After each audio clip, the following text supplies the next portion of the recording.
Welcome back to Her True Stories. My name is Evelyn Marlowe, and if there's one truth life has carved into my bones, it's this: betrayal never comes from your enemies. It comes from the people who share your blood, the people you once cradled in your arms and poured your soul into. For me, that betrayal came 11 years ago, in a moment so sharp, so cold, it cleaved my life in two. It was a Saturday afternoon in early spring. The air smelled of lilacs from the bush I had planted outside my son's home years earlier, back when I still believed love alone could hold a family together. I had baked his favorite pie, apple with a cinnamon crust, and carried it to his doorstep with a foolish hope of reconciliation. My heart was heavy but open, fragile but willing. When the door opened, it was not my son's face that greeted me first. It was hers, my daughter-in-law. Her smile was tight, her eyes sharp. She leaned against the doorframe as if the house belonged only to her. Behind her, I heard my son's voice, calm, rehearsed, detached. "Mother, we need to talk." He stepped into view, and my breath caught. He looked different, harder, colder. Not the boy I had raised, not the man I thought I knew. His words came slow, deliberate, as though he had practiced them in the mirror until the blade was sharp enough to pierce me. "I would rather lose my mother than my wife. Please don't contact us anymore." The world seemed to tilt beneath me. I clutched the pie dish tighter, not out of balance, but to keep from collapsing. I searched his eyes, desperate to find some trace of the boy who once held my hand during thunderstorms, who once whispered secrets to me under the covers. But there was nothing. Just emptiness. Just dismissal. And her, the woman beside him, smirking with victory, as though she had just snuffed out the last flame of my life. I turned without a word. My heels clicked against the pavement as I walked back to my car, each step heavier than the last. The pie dish trembled in my hand, the warmth of it mocking the chill that had taken root in my chest. By the time I sat behind the wheel, tears blurred my vision. I didn't even taste the pie. I threw it into the trash when I got home, as if discarding it could erase the humiliation. For weeks, I lived in a fog. The phone never rang. Holidays came and went. Birthdays passed like ghosts. I sat alone in my kitchen, staring at the empty chair across from me, wondering how a mother's love could become so disposable.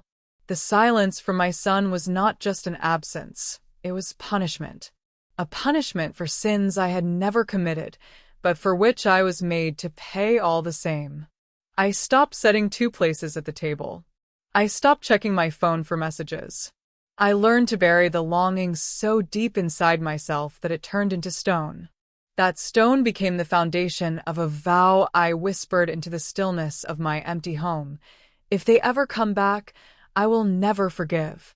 I will never forget. And I will never let them win. The years crawled by, but grief is a strange sculptor.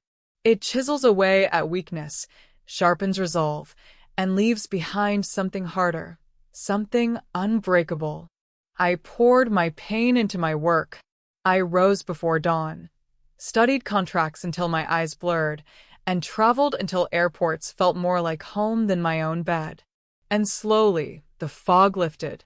Slowly, I began to see that I could live without them. I could thrive without them. But let me be clear, thriving doesn't erase betrayal. It fuels revenge.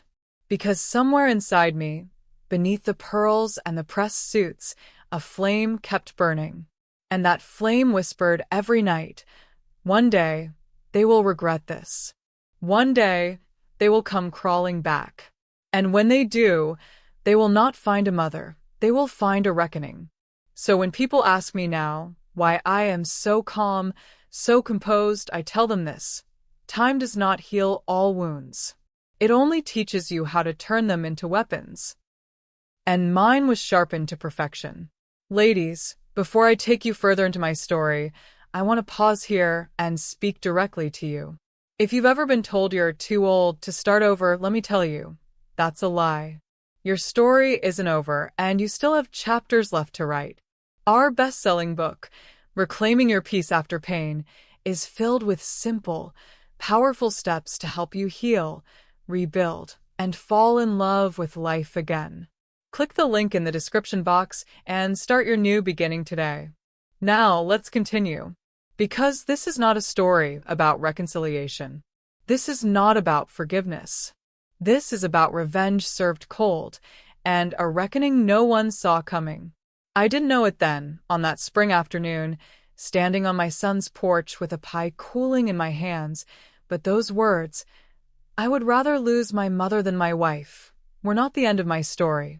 They were the beginning of my transformation, the beginning of my empire, the beginning of a revenge that would take 11 years to ripen, 11 years to perfect. Because when they shut me out, they freed me. They freed me to become the woman I was always meant to be. And I made myself a promise. If the day ever came when they tried to take from me again, I would be ready. And I would make sure they left in tears. When the fog of betrayal finally cleared, what remained was not weakness, it was hunger. A hunger to prove, not to my son, not to that venomous wife of his, but to myself, that I was more than the discarded mother they believed me to be. I was 50 years old when I walked back into my office the Monday after he told me to disappear from his life. My firm was small then, a boutique interior design business with a handful of loyal clients. Most of my peers were preparing for retirement, downsizing their lives, or chasing grandchildren. But not me. I had no grandchildren to hold. I had no family to cradle me into old age. All I had was my work and the fire that burned in my chest. I remember standing in the middle of my office, staring at the swatches of fabric pinned on the board, the sketches rolled across my desk. I whispered to myself, "You are all I have now, and you will become my kingdom." It wasn't easy. The business world is no friend to women, and even less so to women who carry silver strands in their hair. Men in sharp suits smirked when I entered boardrooms. Clients raised eyebrows when I introduced myself as the owner instead of the assistant. I was told, over and over again, that my best years were behind me. That word, old, clung to me like a curse. But betrayal had made me immune to insults. Every dismissal, every slight, every condescending smile was fuel. I stayed late in the office, studied every contract, researched every trend, and made every pitch personal. If they wanted to underestimate me, then I would make sure their underestimation cost them dearly. My designs were not just spaces. They were experiences. I transformed cold houses into warm sanctuaries, sterile offices into powerhouses of elegance. Word spread, slowly at first, then like wildfire. Within 5 years, my company was no longer a small boutique. It was a name spoken in the same breath as firms 3 times our size. But the cost was high. While others had family dinners, I ate takeout at my drafting table. While others had grandchildren's laughter, I had the hum of my computer. And yet I would not trade it. Because every time exhaustion whispered in my ear, I remembered the look in my son's eyes, the satisfaction in my daughter-in-law's smirk. And I whispered back, "Not yet. You haven't won." There were nights when loneliness nearly crushed me. Nights when I would sit on the edge of my bed, pearls still clasped around my neck from a long day, staring at the shadows on my wall. My phone would glow with messages from clients, from bankers, from contractors. But never from him. Never from the boy who once needed me. And in those moments, tears would come. But so would resolve. Because if they thought they had erased me, I would carve my name into stone so deep it could never be removed. By my 60th birthday, my company's revenues had tripled. I was flying first class, walking into penthouses overlooking skylines, shaking hands with CEOs who once wouldn't even return my calls. I had built an empire out of ashes. And I carried myself with the elegance of a queen who needed no validation. My long gray hair, once a mark of dismissal, became my crown. My pearls, once modest, became my armor. When I walked into a room, people noticed. When I spoke, they listened. I remember one particular meeting in New York, a deal that would expand my business into international markets. The man across from me, a billionaire real estate tycoon, leaned back in his chair and said, "You know, most women your age would be content to retire." I leaned forward, met his eyes, and replied, "I am not most women. And if you think my age is a weakness, you've already lost this deal." By the end of that hour, he signed. Not because he pitied me, but because he respected me. I had earned that respect, forged it in fire, and carved it with determination. And then, just 2 years later, came the call I had dreamed of. An acquisition offer. $12 million. My company, my creation, had become so powerful that others wanted to claim it. I could have said no. I could have kept building. But something in me whispered that this was the moment I had been waiting for. Not the end of my story, but the pivot, the moment I turned all those years of sacrifice into something untouchable. I signed the deal with a pen that didn't tremble. The ink barely dried before I walked out of that boardroom, my head high, my pearls shining. I had gone from discarded mother to self-made millionaire. And I had done it without their love, without their approval, without their presence. That night, I poured myself a glass of red wine and sat on my balcony overlooking the city lights. For the first time in over a decade, I allowed myself to breathe deeply, to smile, not with bitterness, but with pride. But even then, as the wine warmed me and the city hummed beneath my feet, I knew betrayal doesn't vanish. It waits. And one day, the very people who cast me aside would come back, not with apologies, not with love, but with greed.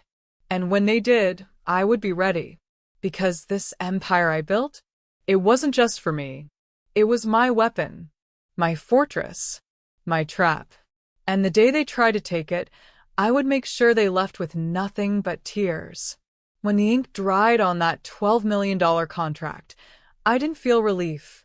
I felt destiny shifting under my feet. For 11 years, I had been homeless in spirit, wandering between hotels, work trips, and an office that doubled as my sanctuary. I had houses, yes, but not a home, not a fortress worthy of the woman I had become. So, the first thing I did after selling my company was to find one. Florida called to me. Not the Florida of crowded beaches or noisy tourists, but the Florida of endless coastlines, where the Atlantic stretched out like a jeweled mirror under the sun. I wanted space. I wanted silence. I wanted walls that would echo with my own name, not theirs. When my realtor drove me to the estate that would become mine, I knew before I stepped out of the car. The gates alone rose higher than I imagined, wrought iron twisted into intricate patterns of strength and beauty.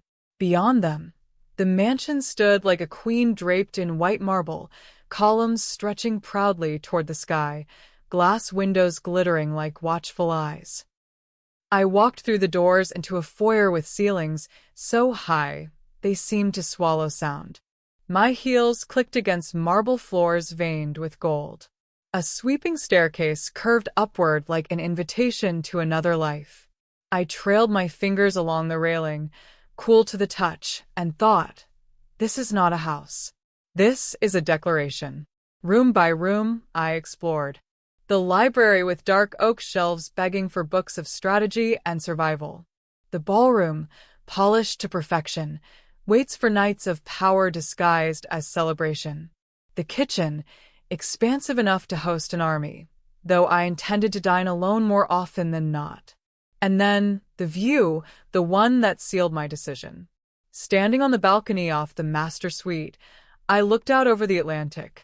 The horizon stretched endlessly, reminding me that I, too, had no limits. I bought it that very day. No hesitaste, no negociaste. 12 million made me wealthy, but this mansion made me untouchable. It was mine. Every stone, every tile, every archway whispered that I had risen above the ashes of abandonment and built myself into something formidable. The first night I slept there, I lay in a king-sized bed draped in silk, the ocean breeze carrying salt and freedom through open windows. I didn't toss or turn.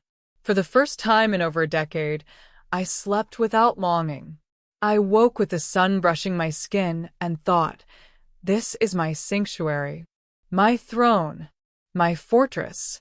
I spent the next weeks transforming it, not for others, but for myself. Every piece of furniture was chosen to reflect my power. Italian chandeliers hung like constellations in the ceiling. Persian rugs stretched across marble floors. Paintings from artists the world had forgotten lined the halls, each chosen not for fame, but for resonance. I walked barefoot at night, pearls at my throat, my reflection gliding across the polished surfaces, and whispered to myself, this house is not empty. It is full of me. But it wasn't just beauty I built, it was strength. The gates were fitted with advanced security. Cameras watched every angle. Legal ownership was tied tightly to a trust no greedy hand could pry open. This mansion wasn't just my home, it was my weapon. A fortress of stone and law, designed not only to protect me, but to destroy anyone who thought they could claim it. Neighbors gossiped, of course. They saw the solitary woman in pearls, the long gray hair flowing, the regal posture of someone who had survived wars of the heart and come out victorious. They whispered over their fences. Who is she? Where did she come from? How does she live alone in a palace? I didn't answer. Mystery suited me. Silence was power. And besides, what would they understand? They had not been betrayed by their own flesh. They had not built an empire from grief. They had not turned loneliness into a crown. Evenings became my ritual. I would pour a glass of wine, always red, always rich, and walk the grounds as the sun sank into the ocean. The pool shimmered like liquid sapphire. The gardens bloomed with roses I had chosen myself, and the air carried the hush of reverence. I would pause on the balcony, pearls cool against my collarbone, and say aloud to the waves, you took nothing from me. You only cleared the way. And yet, in the stillness, I felt it. The inevitability. Wealth draws vultures. Success draws parasites. And betrayal. Well, betrayal has a way of circling back when it smells opportunity. I didn't know when they would come or how, but I knew. The sun, who once told me to vanish, the woman who smiled as she erased me, they would hear of my mansion, of my fortune, of my rise. And they would come knocking. That knowledge did not frighten me. It thrilled me. Because, unlike 11 years ago, I was no longer defenseless. I was not a mother holding a pie on a doorstep, begging for scraps of affection. I was a queen in her castle. And should they return, I would not just deny them. I would destroy them. So I polished the floors, hung the curtains, and poured another glass of wine. My sanctuary was ready. My fortress was set. My trap was waiting. And all I needed now was for them to arrive. It happened on a Tuesday morning. The sun had barely risen over the Atlantic, streaking the sky with bands of orange and pink, when I heard the sound of tires crunching on gravel outside my gates. I was sitting at my breakfast table, silk robe tied neatly at my waist, pearls gleaming against my throat as they always did, when the security monitor flickered to life. And there they were. My son, my daughter-in-law, their 2 children, and behind them, the burden of luggage piled high like soldiers preparing for a siege. My breath did not quicken, nor did my hands tremble. Instead, an icy calm settled over me, the calm of a hunter who has waited years for prey to wander into her sights. The intercom buzzed. A voice, sharp and entitled, filled my dining room. Mother, Open the gate. We're here to move in. I pressed the button, but didn't answer. I let them wait, let them feel the weight of those iron gates barring their way. Through the cameras, I studied their faces. My son wore the expression of someone who believed he was doing me a favor by arriving. My daughter-in-law's eyes glimmered with triumph, as though she had already draped herself across my leather sofas and claimed my mansion as her throne. The children, innocent in all this, looked around curiously, their small hands clutching toys they would soon scatter across my polished floors. I rose slowly, every movement deliberate, and walked through the mansion until I reached the great front door. When I opened it, the sea breeze swept in, cool and briny, carrying with it the scent of justice. Beyond the gates, they saw me at last, standing tall, long gray hair cascading around my shoulders, pearls catching the morning sun. Their faces shifted. Relief. Anticipation. And then the gall of arrogance. The gate finally slid open, and they rolled their suitcases up the drive as though they had already been welcomed. My son barely glanced at me before saying, "Mother, we need more space. The kids are growing, and this mansion is far too big for you alone. It only makes sense that we move in." His wife added, "Yes, Evelyn, it's really impractical for someone your age to have all of this. We'll make good use of it. You'll see." For a moment, I said nothing. I simply studied them. My son, who had once told me he'd rather lose his mother than his wife, and the woman who had twisted him into believing it. My silence unnerved them. I saw it in the flicker of his eyes, the tightening of her smile. Finally, I spoke. My voice was low, even, each word measured like the strike of a clock. "You don't have any space here." Their laughter was quick, nervous. My son tried to soften my words. "Come on, Mother. Don't be dramatic. We're family. Of course, we have space here." I let the silence hang again. My gaze didn't falter. And then I stepped forward, closing the distance until I could see the faint lines around their eyes, the smug tilt of her chin, the shallow breath he took when confronted. I leaned in just enough for my words to strike where they hurt most. "Family? 11 years ago, you told me I was nothing. You told me never to contact you again. And I honored that wish. So tell me now what changed. Because it wasn't love. It wasn't forgiveness. It was greed." Her smile faltered. My son's jaw tightened.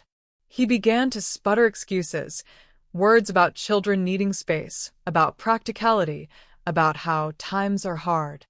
I let him speak, each lie digging the grave deeper. When he finished, I nodded slowly, as though considering. Then I said, "I see. You didn't come back for me. You came back for the mansion, for the fortune, for what I built." The children shuffled their feet, sensing the tension. My daughter-in-law placed a hand on my son's arm, whispering, "Just push harder. She'll give in." As though I were some weak old woman waiting to be conquered. But they didn't see the woman who had survived their betrayal, who had turned grief into empire, who had crafted a fortress not just of marble and glass, but of law and foresight. They didn't see the hunter who had been waiting for this moment. I straightened, pearls glinting like armor, and delivered the words that sliced through the air. "You don't have any space here. Not in this house. Not in my life. Not anywhere." Tears sprang into my son's eyes, not from remorse, but from frustration. His wife's face twisted into fury. She hissed, "You can't do this to us. We're family. We deserve this house." Deserve. That word tasted bitter. My lips curled into the faintest smile, one sharp enough to wound. "You deserve nothing from me. Nothing but what you gave me. And do you know what you gave me 11 years ago? Silence. Absence. Betrayal. So now I return the gift in kind." Her face paled. My son stammered, "Mother, please," but I raised my hand, silencing him. My voice was ice. You told me not to contact you. I am simply honoring your wish. They stood frozen, the mansion looming behind me like a cathedral of judgment. For the first time, they realized they were not in control. And for the first time, I saw fear in her eyes, the fear of a woman who had underestimated her opponent. I didn't slam the door. I didn't shout. Instead, I stepped back into the marble foyer and let the door close slowly, deliberately, until their faces disappeared behind the wood. The sound of it locking was sweeter than any symphony I had ever heard. Through the security cameras, I watched them argue on the driveway. He gestured wildly, she shouted, and the children clung to their toys. They loaded the luggage back into the car with jerky movements.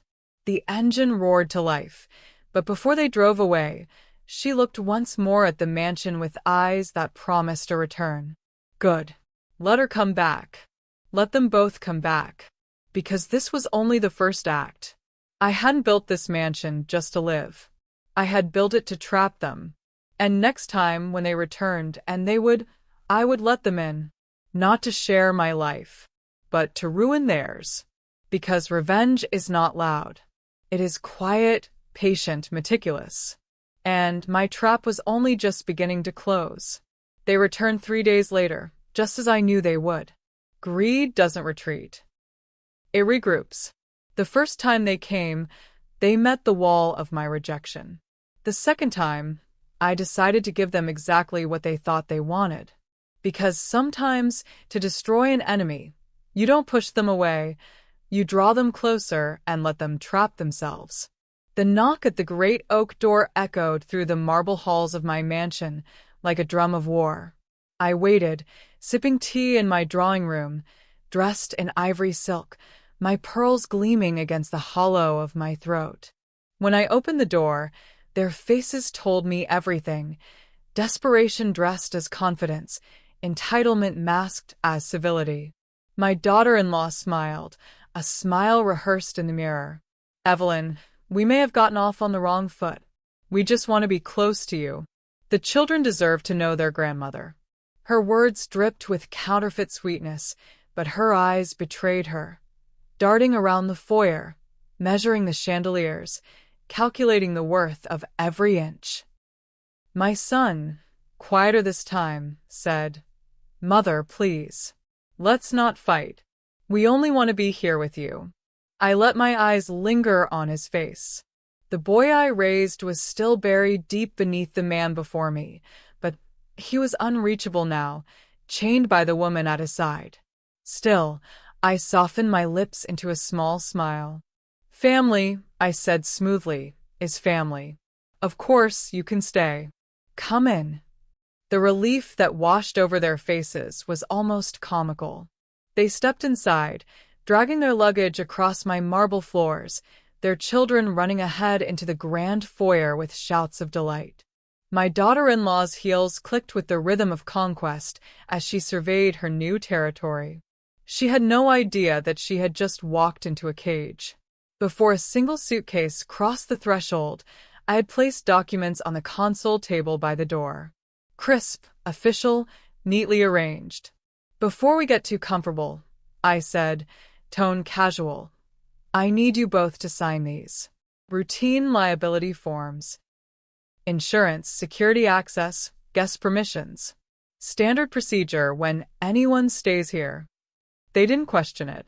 Greedy people rarely read the fine print when they believe they're being handed treasure. They scrawled their names with barely a glance, eager to claim what they thought was theirs. My son signed quickly, perhaps with a flicker of guilt, but his wife signed with a flourish, almost smugly, as though the ink itself declared victory. I smiled and tucked the documents away. Little did they know they had just signed binding contracts that would turn their greed into chains. For the next few days, I played the gracious hostess. I let them settle into the east wing of the mansion, where the ceiling soared and the windows opened onto the ocean. They decorated the rooms with their belongings, spread toys across antique rugs, hung clothes in wardrobes that had been empty for years. At night, I would walk past their doors and hear their laughter. Smug, triumphant, like vultures feasting on what they thought was carrion. My daughter-in-law took control quickly, as I knew she would. She strutted into the kitchen one morning and declared, "This space is far too outdated. We'll need renovations. I know a contractor." I sipped my coffee and simply nodded. "Of course, dear. Write down what you think should change." She did, scribbling furiously, never realizing that every demand, every suggestion, every presumptuous claim was being documented. My son began inviting his friends over, showing off the mansion as though it were already his. He stood in the ballroom one evening, glass of scotch in hand, boasting, "It won't be long before we host real parties here. This house was meant for us." His friends cheered, clinking glasses under chandeliers that glistened like captured stars. I watched quietly from the balcony, unseen, my pearls cool against my skin. Every word they spoke, every careless indulgence I recorded. The mansion was not just a home, it was a stage. And they were giving the performance of their lives, unaware that the audience was gathering evidence against them. Within a week, the credit cards I left in the kitchen drawer were gone. I expected it. Soon enough, I began receiving notifications, designer clothing, jewelry, expensive electronics, all charged recklessly. My daughter-in-law even bragged on the phone one night, unaware that the security system captured every word. "This house is practically ours. The old woman won't last much longer. When she's gone, everything will belong to us." Her words did not sting. They delighted me, because she was walking exactly where I wanted her to walk, straight into the web. To them, I remained serene, gracious, even generous. I cooked them dinners, invited them to sit in the garden with me, and told stories to the children by the fire. My daughter-in-law looked at me with suspicion sometimes, as if she couldn't understand why I was being so accommodating. But greed makes people blind. The more I smiled, the more she believed she was winning. And yet, when I retired to my suite each night, locking the door behind me, I removed my pearls and smiled into the mirror. Not with kindness, with calculation. Because while they believed they were building a home here, I was building a case. Every credit card receipt, every overheard insult, every misuse of my property was another brick in the wall I would use to crush them. It didn't take long for cracks to appear between them. Greed doesn't unite, it corrodes. I overheard whispered arguments late at night. She wanted control. He wanted approval. She spoke of redecorating entire wings. He spoke of selling assets to pay off debts. Their voices rose, sharp and bitter, until the children cried themselves to sleep. And still I said nothing. I let the mansion work its poison. Because sometimes revenge isn't in the blow, it's in the waiting. On the surface, I was the picture of warmth. I welcomed them. I fed them. I allowed them to believe they were conquering me. But inside I was steel. Every smile was a blade. Every nod was a trap. And every passing day, they sank deeper into the quicksand of their own arrogance. The mansion that they thought would be their prize was, in truth, their prison. And I was the warden, holding the keys, waiting for the perfect moment to lock the doors forever. Because revenge is not about striking first.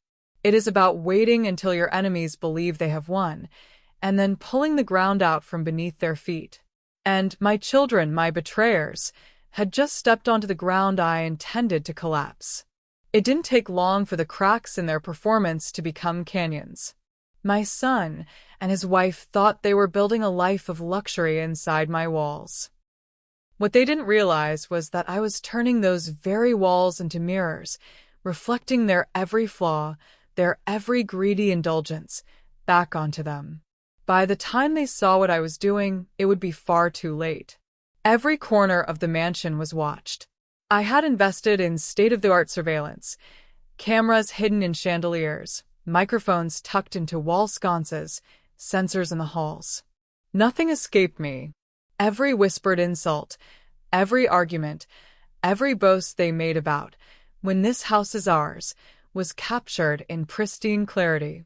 At night, while they slept in the East Wing, I sat in my private study, pearls still fastened around my neck, long gray hair falling loosely over silk robes, replaying the footage. I cataloged everything: timestamps, transcripts, video clips. I labeled folders with precision: fraud, neglect, defamation, and financial theft. Each file was another nail in the coffin I was preparing for them. The documents they signed at the door became the foundation of my fortress. My lawyers had crafted them with surgical care, clauses about damages, conditions of use, prohibitions against financial exploitation. Every time they swiped a credit card, every time they held a party, every time they spoke about ownership, they weren't just indulging, they were breaching legally binding agreements. They thought they were claiming my mansion. In reality, they were writing their own confession. With each passing day, their arrogance grew. My daughter-in-law began hosting lunches in my dining room, inviting her friends to marvel at her new life. She paraded them through my hallways, opening doors to rooms she had no right to claim, bragging about how she would soon redecorate, how the art was too old-fashioned, how the furniture needed modernization. Her friends, sycophants desperate for proximity to wealth, nodded and fawned. But I caught the glances they cast at me, pity mixed with awe. They saw me sitting at the end of the table, pearls glowing, smile fixed, sipping tea in silence. They didn't understand that silence was not weakness. Silence was power. Every word she uttered was a rope tightening around her neck, and I held the other end firmly in my grasp. My son, meanwhile, slipped deeper into indulgence. He invited colleagues over, men who had once doubted him, and showed them the ballroom as if it were his own. They drank, they laughed, they toasted to his future. I watched from the shadows of the balcony, my pearls cold against my skin, and thought, you don't even realize the ground beneath you is quicksand. One evening, I heard her voice echo from the kitchen, sharp and grating. She was on the phone, pacing in circles, her heels clicking against marble. "The house is practically ours," she hissed. "The old woman can't last much longer. And when she's gone, everything will be under our control." The microphone above the chandelier captured every syllable. I didn't interrupt. I didn't correct her. I simply let the mansion absorb her words, storing them for the day I would unleash them. Betrayal spoken aloud is like venom bottled. It only grows stronger with time. The only innocent ones were the children. They played in the gardens, laughed in the pool, and sometimes knocked on my study door asking for stories. I gave them kindness, not for their sake alone, but because they would one day remember the contrast, the grandmother who showed them warmth, and the parents who dragged them into greed. But even the children revealed the truth. One evening, I overheard the eldest whisper to her sibling, "Mommy says this house is going to be ours soon." Their voices carried innocence, but their words carried proof. Proof that her poison ran so deep, she was already shaping the next generation with lies. Greed may bind people together for a season, but it is a weak glue. Within weeks, I noticed the cracks widening between them.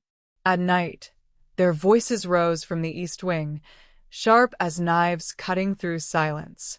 He accused her of spending too much, of drawing attention with her arrogance. She accused him of being too timid, too unwilling to seize power. "If you had more backbone," I heard her shout one night, "we wouldn't be waiting for her to die. We'd already be running this house." His reply came muffled but fierce. "Do you think she'll just hand it to us? She's not as weak as you think." I smiled when I heard it. At least on that point he was right. But I also knew his words weren't loyalty. They were fear. Fear that, even as he tried to live off me, he sensed the quiet storm I was preparing. They began inviting more people, friends, acquaintances, business partners. The mansion, which I had kept a sanctuary of dignity, became a stage for their vanity. I let them use it. I let them laugh, drink, and boast. But every guest saw something they didn't. The woman sitting silently in pearls, not protesting, not interfering, just watching. And people notice when a queen sits in silence.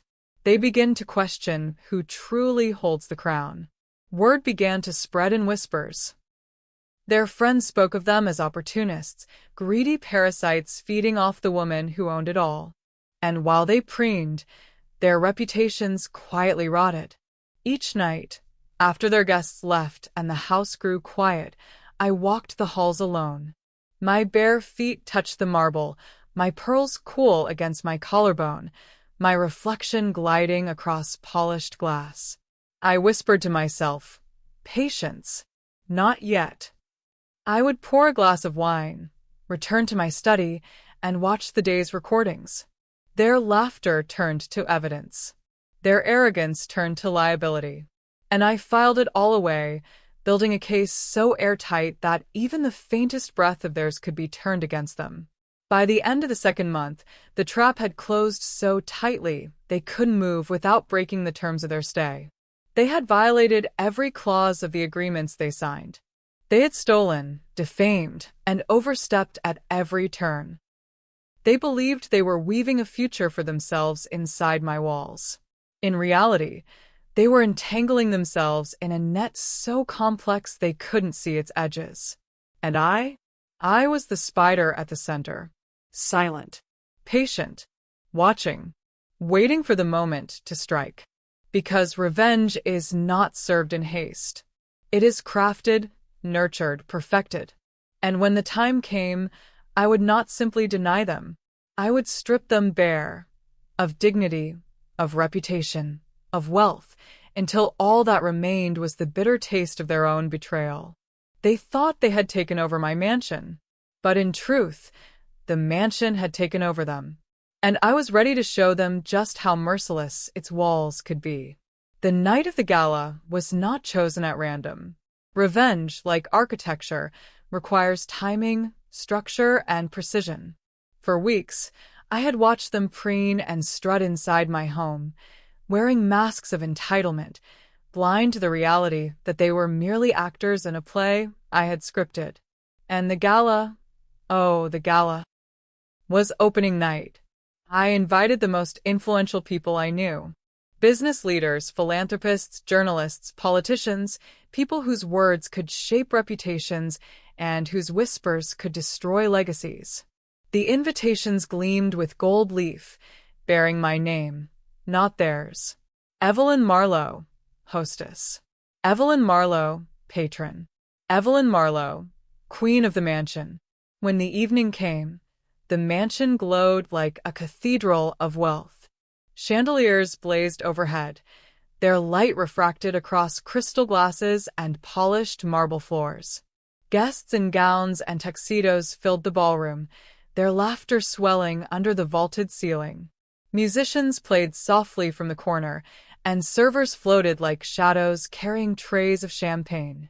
My son and his wife entered as though they owned the place. She wore a dress that screamed ambition, sequins glittering too loudly under the lights. He walked with forced confidence, shoulders squared, smile stretched too wide. They greeted guests with an air of possession, as though the mansion were already theirs. And for hours, they mingled, boasting quietly, planting seeds of lies about inheriting everything. But I let them. I watched from across the room, pearls gleaming at my throat, long gray hair styled into waves that framed my face. I stood tall, every inch the matriarch they had tried to erase. And when the hour came, I raised my glass, and silence followed. Friends, I began, my voice carrying effortlessly through the room. Tonight, I want to share with you not just this home, but a truth. The lights dimmed. The musicians fell silent.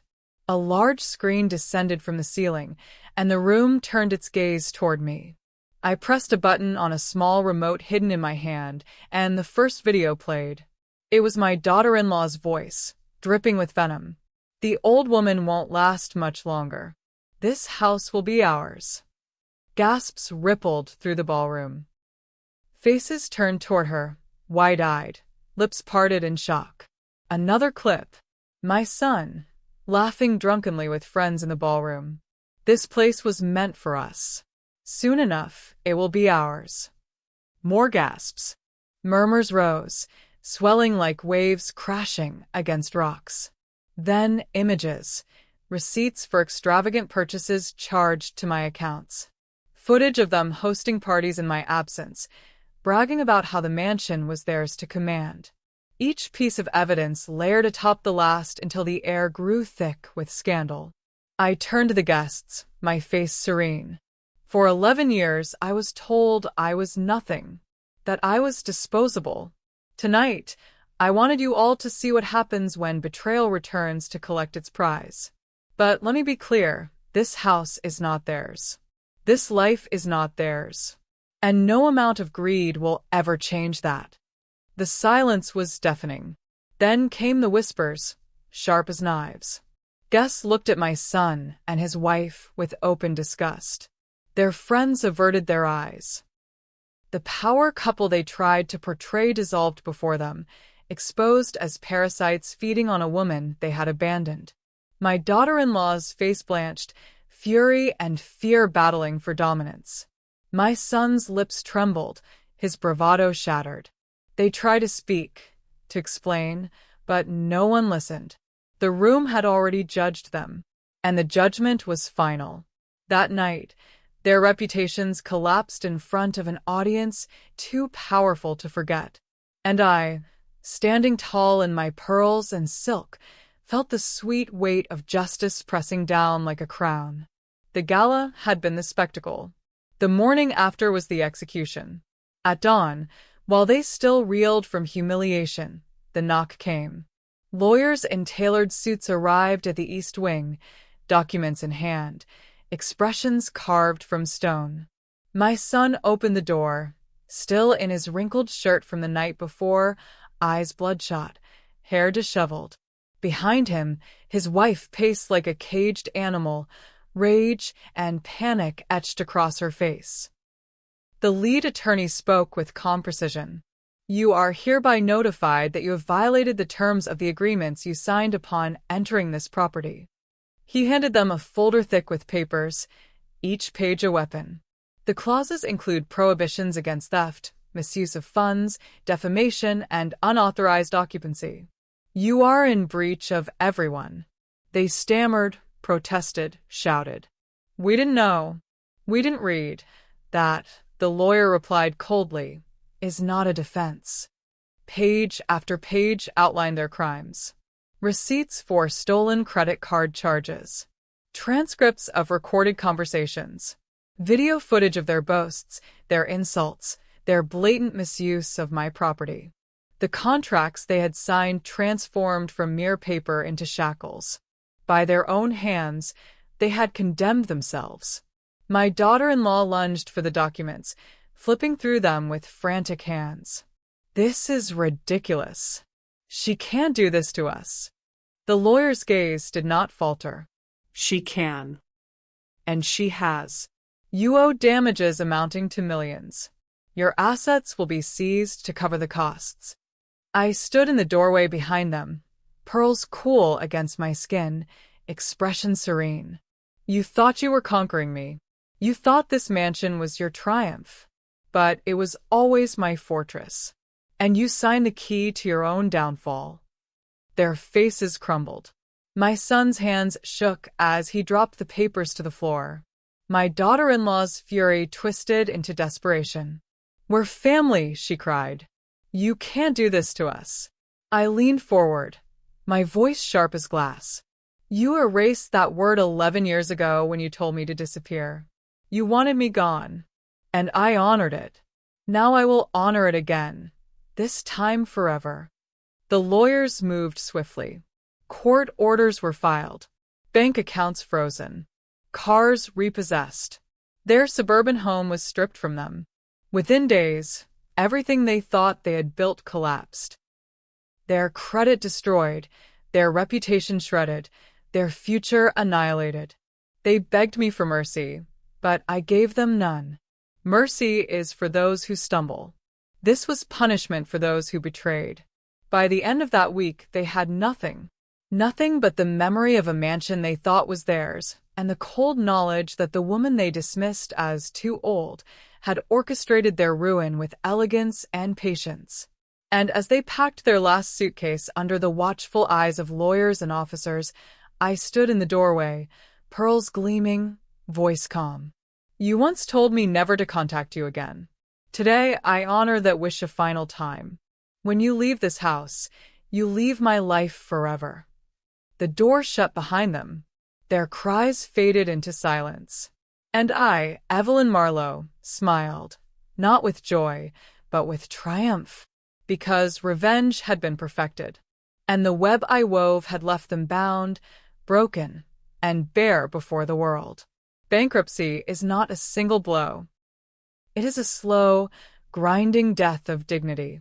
After the lawyers executed the court orders, my son and his wife became prisoners of their own shame. Their friends, once eager to bask in the glow of my mansion, no longer returned their calls. Invitations vanished. Business associates distanced themselves. Their names, once spoken with shallow admiration, became curses whispered with pity and disgust. I watched as the sheriff's deputies arrived at their suburban home, a house bought with the arrogance of borrowed money and false pride. The children clutched stuffed animals as furniture was hauled into trucks. Neighbors peeked through curtains, watching the collapse unfold like a cruel theater. My daughter-in-law shouted at the officers, her voice shrill with desperation. This is a mistake. We're the victims here. But the world had already seen the truth on the night of the gala. Her protests fell on deaf ears. They moved into a cramped apartment in a neighborhood far beneath the lifestyle they flaunted. The marble floors they once boasted of were replaced by stained carpet. The grand chandeliers became flickering light bulbs. The garden where their children once played gave way to a cracked parking lot littered with weeds and oil stains. Their new reality was not just poverty. It was humiliation. My son avoided mirrors. His shoulders hunched as though the weight of failure pressed down on him. He had gambled his mother's love for a woman's control, and both had slipped through his fingers. His wife, once adorned in designer gowns, now wore bitterness like a second skin. She picked fights with neighbors, shouted at store clerks, and raged at the injustice of it all. But her rage couldn't erase the evidence. Her arrogance couldn't erase the contracts she had signed. And her venom couldn't erase the memory of a ballroom full of people watching her downfall. They begged me, of course. Letters arrived at the mansion, pleas for forgiveness, for a second chance, for mercy. I never responded. Instead, I instructed my lawyer to deliver my only reply. You told me never to contact you again. I am honoring your wish. The silence that followed was heavier than any words I could have written. Their children, innocent casualties of their greed, grew up with the contrast etched into memory. They remembered the mansion, the shimmering pool, the vast gardens, the echoing halls. And they remembered the apartment, the shouting, the bitterness, the shame. One day, they would know the truth of why it happened. And when they did, their resentment would not fall on me. It would fall squarely on the parents who traded everything for nothing. And that knowledge, that generational stain, was the most exquisite layer of my revenge. Because it meant their shame would not end with them. It would echo forward, a curse of their own making. The mansion is quiet now. Not with emptiness, but with peace. Its marble floors no longer echo with the clatter of intruders' heels, its rooms no longer polluted by the stench of greed. Instead, it breathes again, a sanctuary restored to dignity. And I, Evelyn Marlowe, sit at its heart, not as a victim, not as a discarded mother, but as the queen of a kingdom forged in betrayal and sealed with vengeance.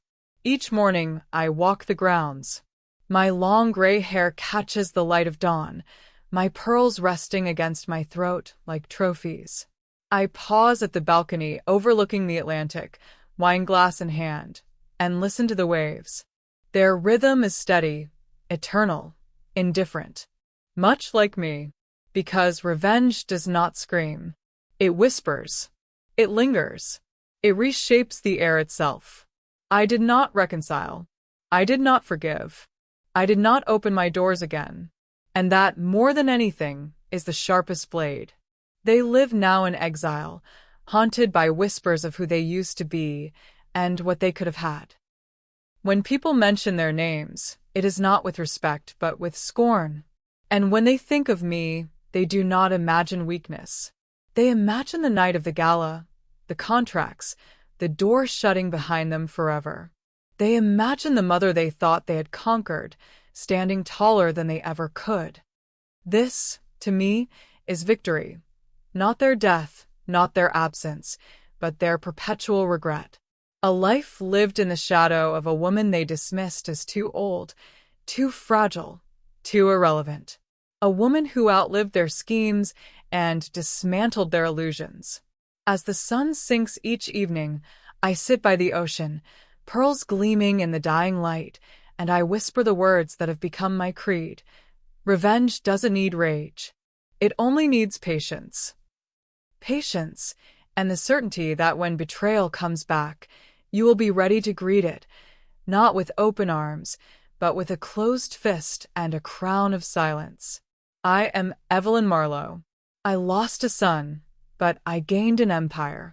And I made sure the world would never forget the cost of underestimating me.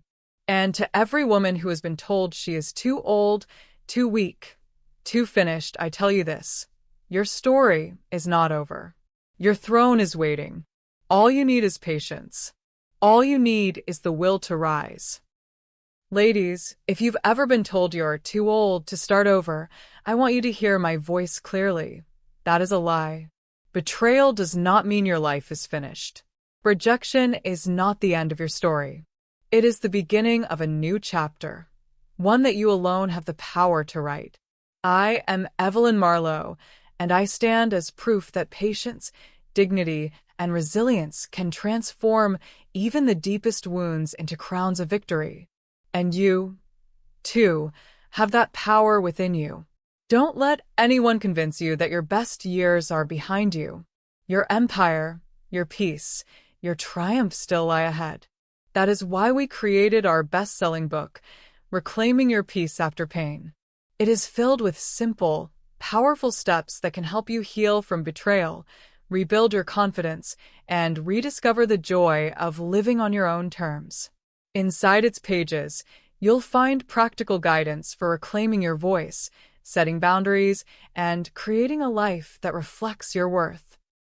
If Evelyn's story has moved you, if you've ever looked at your reflection and wondered if you're strong enough to begin again, this book is for you. Thousands of women have already started their new beginnings with it. Women who, like you, once thought their story was over. It wasn't, and neither is yours. So I urge you, click the link in the description box right now. Get your copy of Reclaiming Your Peace After Pain today and take the first step toward your new life. Don't wait for someone else to give you permission to rise. Claim your peace. Claim your power, because your throne is waiting. And remember, here at Her True Stories, we share these tales not just to shock, but to remind every woman listening, you are never finished. You are always rising.